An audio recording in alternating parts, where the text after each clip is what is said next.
All right, the big story now. India is preparing for the one-day janata curfew. That is from tomorrow morning on Sunday from 7 a.m. till 9 p.m. On the eve of Prime Minister Modi's call for a janata curfew, India reported a total of 283 cases of the coronavirus, with 47 new cases reported on Saturday. That is the biggest single-day spike. Remember, on Thursday, Prime Minister Modi called for a janata curfew, where people have been asked to voluntarily restrict their travel from 7 a.m. to 9 p.m. on Sunday in the wake of the coronavirus outbreak, widely seen as a pilot for a broader lockdown that can be imposed if the spread continues unabated. And cutting across party lines, chief ministers, other leaders, they've shown support for Prime Minister Modi's call, noting that social distancing is key to breaking the chain of infection. And already today, as you're seeing on your screens right now, in a dry run of sorts in parts of Noida and Lucknow, people were seen on their balconies clapping and beating thalis as a thank you to sanitation workers, doctors, health officials, basically those on the front lines, those forced to work in the times of this coronavirus pandemic.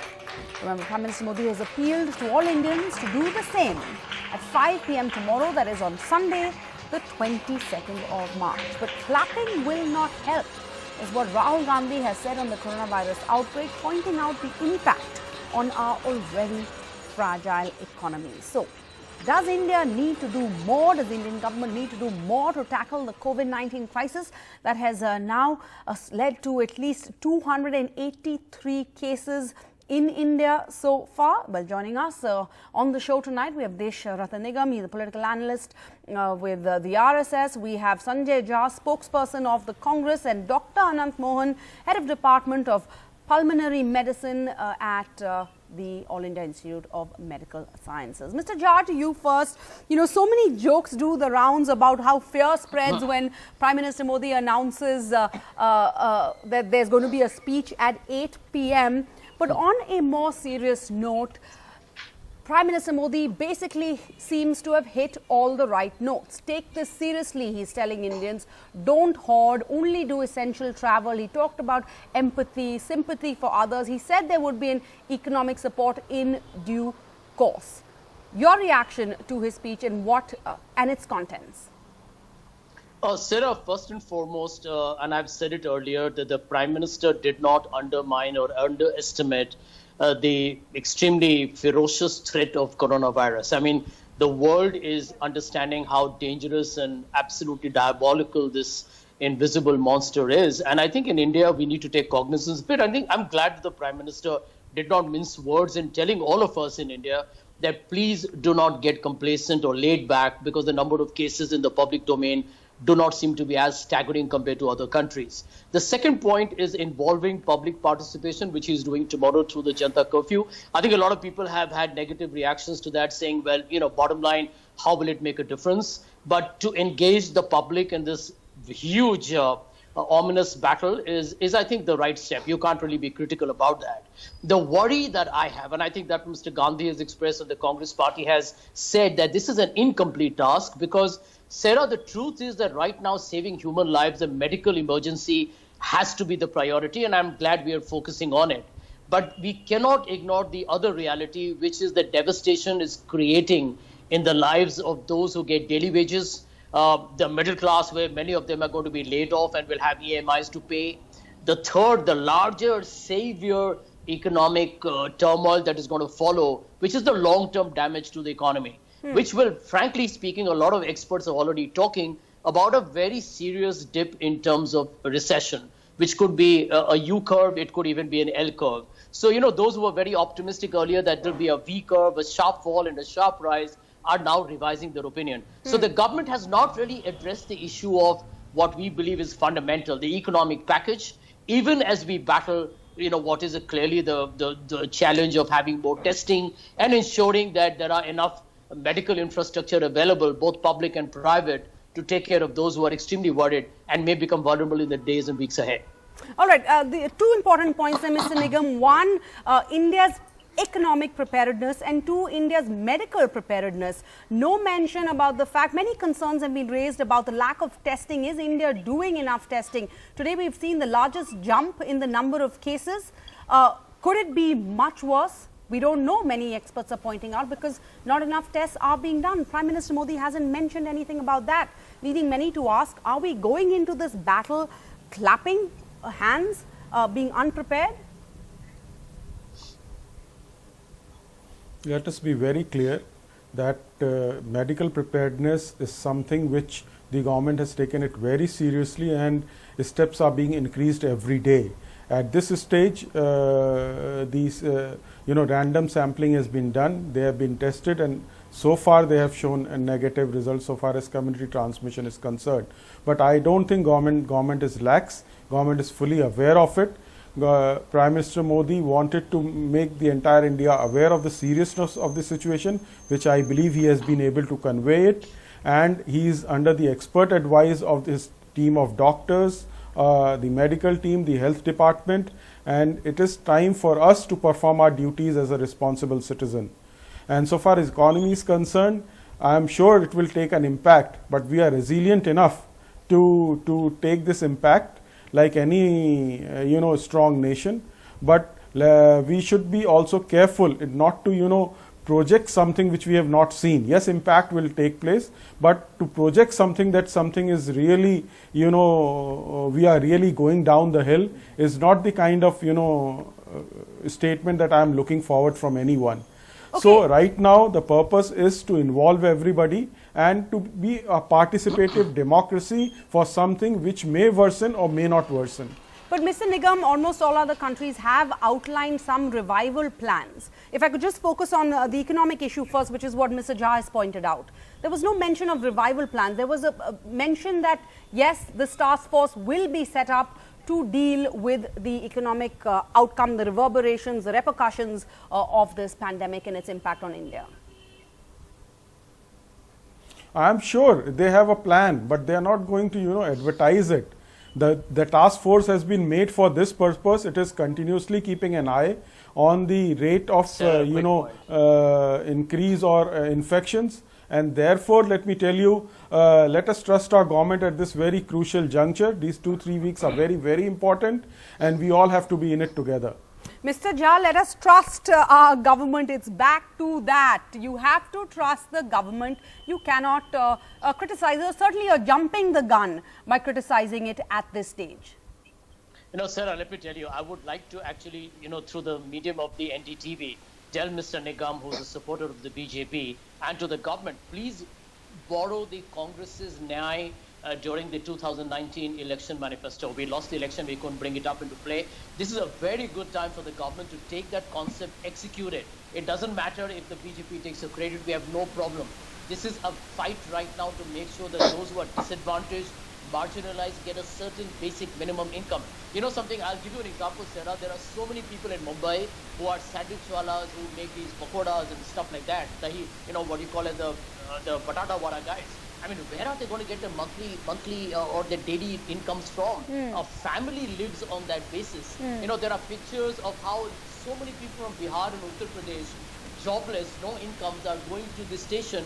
Forget social distancing at the moment. They are all collecting in trains and going back home.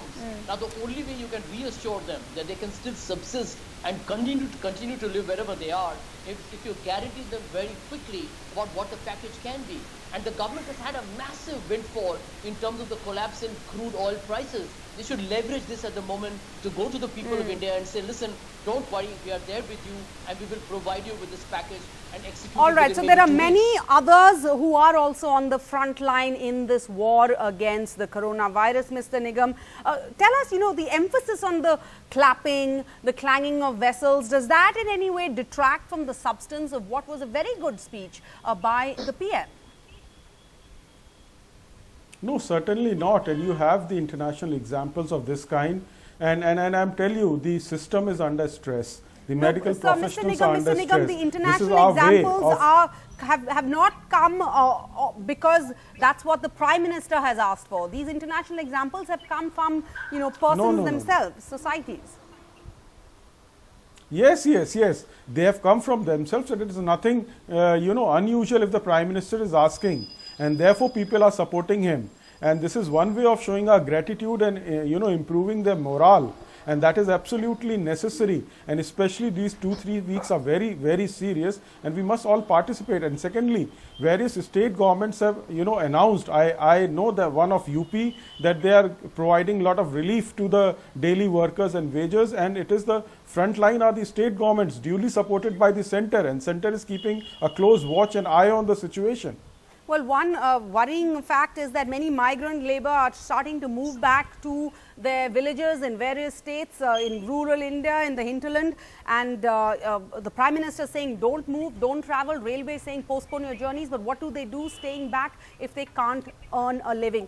But let's go close to Dr. Mohan. Doctor, many questions raised about the timing of this speech, but first respond to what Mr. Nigam has said. It's important to felicitate, to show our appreciation for those on the front line, for example, especially those who are working in the medical field, treating these patients in what is a very contagious virus that they're taking on. Yes, absolutely. So on one hand, we have the problem of on one hand, we have the problem that we cannot undermine the situation of the virus, and on the other side, we have to kind of boost their morale. So that is very important for us. And this is appreciated. It does boost the morale. So we have to boost their morale because that is extremely important for all the people who are living in the or working in the healthcare system, all the others who are still working, coming in contact with everybody in crowded places, but they are not thinking about their own health. So that is something that it is just a moral booster. Basically, it may not have something directly to do with the disease per se, but at least it makes them and makes us feel good. It gives positive vibes. So I think that's also important for the society. Okay, that's important, but you've touched upon something. It doesn't really have anything, may not have anything to do with the virus per se. So tell us, because the Health Ministry, the Health Secretary on Friday said that one day's cooperation will help break the chain of transmission, because many questions have been raised about, what does one day, doing this for a day, actually help? Will it change anything? What does it mean if you just do it for a day? Your response, your medical response, given your expertise, the Health Secretary has said that one day's cooperation will actually help break the chain of transmission. Is that correct? So we all know how this virus spreads. It spreads through contact, a droplet infection, close contact. So whether one day will actually help or not, that is very difficult to say exactly. But definitely, the less the people come in contact, and that is how many other countries have also done it. So we have some examples from other countries who have successfully kind of contained the epidemic at their own place. So cutting off the chain for one day, whether one day is sufficient or not sufficient, that one cannot say for sure. But definitely it will be a contributing factor. But less people going out, less interactions. So obviously there is going to be, probably we anticipate some difference. If it works, then we may actually kind of do it again. We may, who knows, we may do it for a longer period of time. So all that we'll have to see as the day goes by. Mr. Jha, so the point here is just the Prime Minister taking on the onerous task of making us all just be prepared to stay at home. It doesn't come easy to anyone. And that's really all the Prime Minister is doing. And that's really all that's needed right now. Sarah, there is absolutely no denying. That as a country, you go to any traffic point, you go to any island where there is a crossing and where there are traffic lights, and everyone is in a hurry. We are impatient. We just love to break systems wherever we can. Everybody seems to want to get to the destination before the other guy. So in this kind of a chaotic culture, it's very important to send out this message that, listen, it's about time you self-regulated. This is very critical. This is an unprecedented medical emergency. We are all very susceptible. There is no vaccine or cure available. And the fact that, this can be transported and then, it can go absolutely viral in a literal sense in days and months. It's something that we all need to be very concerned about. Absolutely no denying. I only feel that the government needs to really recognize that in a city like Mumbai, where I live, Sarah, to have just a few hospitals, and people are paranoid, people are worried. anybody who gets a sore throat or maybe even slightly feverish with a common cold is wanting to go and get himself or herself examined. And we need to provide that access at a very quick rate. You don't want people standing in long queues.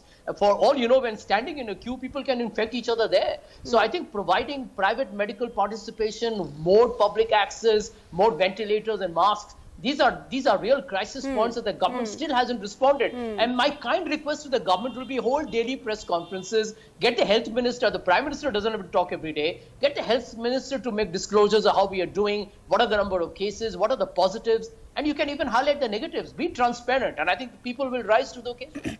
Dr. Mohan, please respond. Is this about the timing? Should this speech have been delivered 2 weeks ago? It came on the eve of a day when we've seen, actually 48 hours before, we've seen the highest jump in the number of coronavirus positive cases reported in India. We have this singer, Kanika Kapoor, against whom now an FIR has been filed. She says that she tried for 2 days to get herself tested.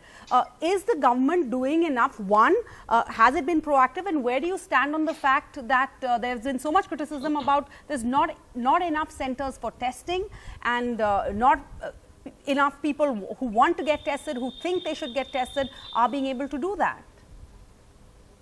Well, regarding the timing of our Prime Minister's speech, I think really one can't comment on that, because that he spoke when he felt was the most appropriate time. And in the last no, my couple of days, question to you we is that time is of essence when there's a virus like this that's spreading. It's a pandemic and it is such a contagious virus. Yeah. Have we missed the bus? Because the number no, of cases being reported every day are increasing and getting higher and higher. Yeah, true. That's true. We had around 20 to 25 cases on a daily basis last 1 week. Today it was more than that. Tomorrow it may be more, it may be less. We don't know. So definitely we have to be kind of prepared for the worst, but hope for the best. That is true. I still don't feel, I'd like to be more optimistic and say that we still haven't missed the bus. I'd like to say that we still are trying hard, but still there is scope for doing much better, definitely. As far as your question regarding the number of testing centers is concerned, also I think the government does realize, and that is why there is a trend towards increasing the number of centers. I think from 1 or 2 days later, probably some private centers will be given approval to start testing facilities. So I think scaling is being done. Now, only thing is whether it is being done fast enough or not, that again, it is difficult for anybody to say whether it is enough or not enough. Our only this thing is that we have to do it the best possible and keep the numbers within control. We need to do that, and we can do that by staying in tomorrow and beyond if possible, because as of now, the more we stop from interacting with others, the bigger fight we're putting up against the coronavirus. And you can join us tomorrow in our coverage all day of the Janata Ka curfew. And please, you can send us your videos, your pictures, what your experience has been like, what you see around you, and how you're responding to this fight, really, India's fight against the spread of the coronavirus. Thank you to all our guests, Mr. Nigam, Mr. Jha and Dr. Mohan.